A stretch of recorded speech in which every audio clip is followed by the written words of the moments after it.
When I saw this shoe for the first time, for one, I didn't think it was real. Two, all I could think was, did they just ruin one of my favorite shoes of all time?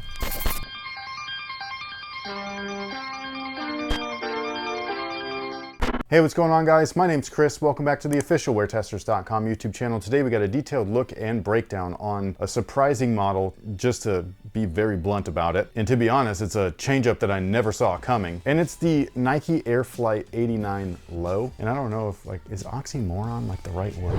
Because that's the 89 Low. But now this is the 89 Low. How about the 89 Lower? Well, why haven't they just hired you already? I don't know, I'm so smart. Like, what the And then they could have a mule and it'll be the 89 Low West. Hey, you don't like mules. I don't. And I do. So don't give them any ideas.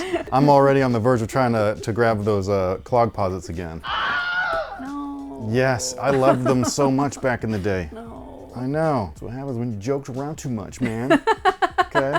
Happens. I'm gonna find out. Yeah. Around to find out for real. I did intro myself, didn't I? Did you? I don't know. I thought we were still in the intro. I can't remember. You can say, hi, this is Chris, no, just in case. I'm pretty sure I did say it. I'm pretty sure.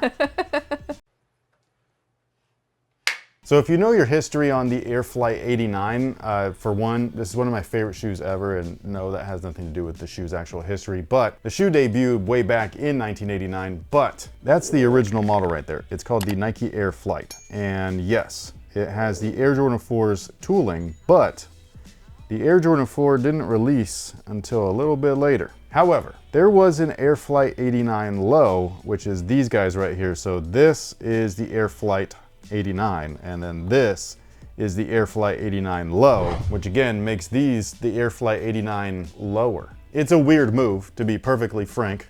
Who the f says that? It's a weird move, to be honest. Why they did it, I have absolutely no idea. Possibly because the Air Flight 89 Low is more like a mid than anything else. Do I hate it? Not necessarily. They actually did these very, very nicely. I'm very surprised and slightly perturbed because the materials on these alone are so much better than this one, where I'm just like, you know what I mean? Like, why did you, like, why? Why couldn't you just do this on both? And I know why. It's because y'all cheap as f. And you wonder why you just lost, what was it, 26, 28 billion on the stock market?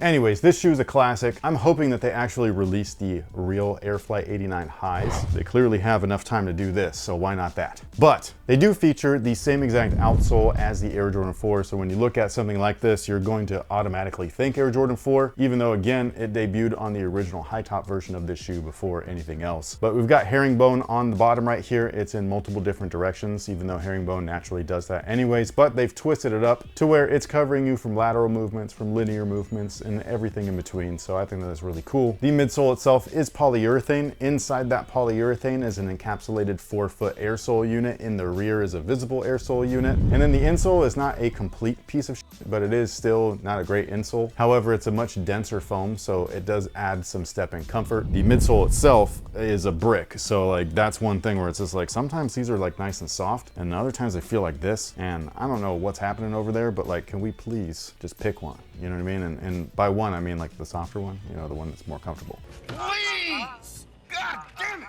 Now the materials, again, are where things really start to shine. Like this stuff right here is almost Air Jordan 1 OG high quality. You know what I mean? Like this has a soft polyurethane coat on there. It's nice and soft and wrinkly. You can see that the cuts of leather are decently thick. It's so weird to see that type of treatment or that level of detail on something like this and not this. Now, one thing that they didn't do is just lower it and call it a day. They actually switched up some of the panel placements, which is a good thing. So if you're looking at the regular version, the toe panel actually swoops all the way through, which it does here as well, but it's just a different panel. So this toe cap right there typically goes all the way to the back rear panel. Then this toe, the underlay, will go through the midfoot section. So if you're looking at it right here, you got 1, 2, 3 panels right there, you know what I mean? Kind of looks squished and busy. They've cleaned all that up on the low top, so I like that. I think it's a good change up, and it just simply makes sense. Again, the material choice is an odd one because they are so nice, especially for the retail price. So that's something where if you do see these in store and you check them out, just touch them, you know what I mean? Like just feel it and be like,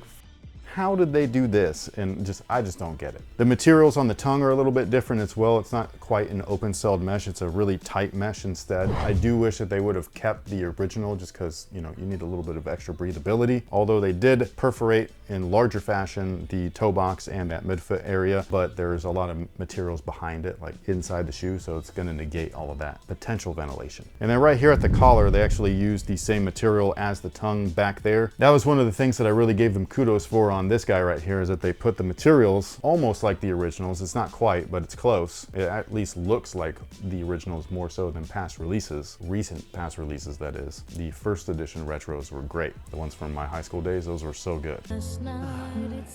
Everything else though is pretty standard. I mean, you got the flight script on the tongue, looks amazing. You got the Nike Air branding on the heel, also looks amazing. They did add some piping right here on this back panel, which I thought was really odd, but also really cool. It's something that's missing on the original version, but you know, all of them have this little piping right here at the forefoot, so carrying it over there, again, just, it makes sense. Now, as far as fit is concerned, they do fit the same, so they do fit true to size. The only difference being is that the materials here are so nice that it makes me not want to wear the colorway of the regular version that I absolutely love, so that's kind of a problem, but I'm not complaining. I'm just saying the materials are super clean. But fit, go true to size, you should be good to go. If you're a wide footer, I definitely would try them on in store just in case, but you can loosen these up quite a bit and stick your foot in there, so I think you'll be good. But they also have that guy right there, and we all know what that thing does.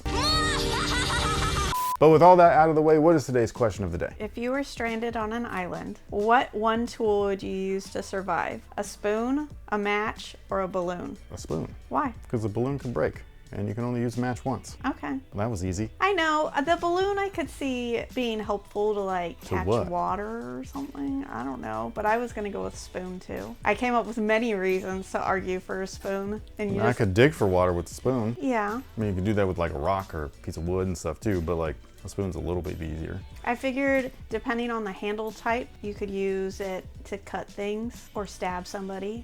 You can break shells open with it. You can open shells. Yeah. You can possibly use it as a reflective That's what piece. I was thinking. You know what I mean? Yeah, there's lots of different uses for the spoon. You could probably use it to help shape certain things, like to make more tools, like out of softer rock and stuff like that. So yeah, I would definitely go with that. The match is just, what are you gonna do with one match? With my luck, I'd get so excited that I got it lit that I'd blow it out in the process. That's what I'm saying.